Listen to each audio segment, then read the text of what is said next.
வழி, கச்சத்தீவை திருப்பி எடு, இல்லை என்றால் என்னை பிரித்து விடு.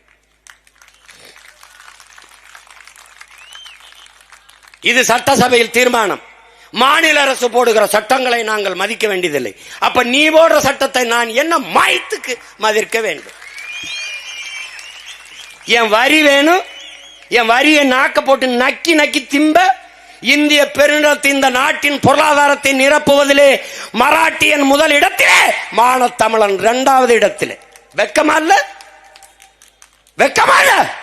என் வரியை எடுக்க எப்படி வர? எப்படி வர? உடனே இவர் சொல்வார்கள், அதை நான் மதிக்க முடியாது. பார்த்தீர்களா, இவர்களை விடக்கூடாது, தமிழ் தேசியர்கள், பிரிவினைவாதிகள், தனிநாடுகள் பாரு, அதுக்கு வாடா. என் தாய் நிலத்தில் ஒரு பகுதியை சிங்களனுக்கு நீ தாரை வார்த்தது தவறு, கொடுமை, பிரித்து அதை எடுத்து என் நிலப்பரப்போடு சேரு என்று சொல்கிற நாங்கள் பிரிவினைவாதிகள், கொடுத்ததுதான் என்று சொல்கிற நீ தேசியவாதியா? அடுத்த தீர்மானம், நீ என்ன செஞ்சு வருவ?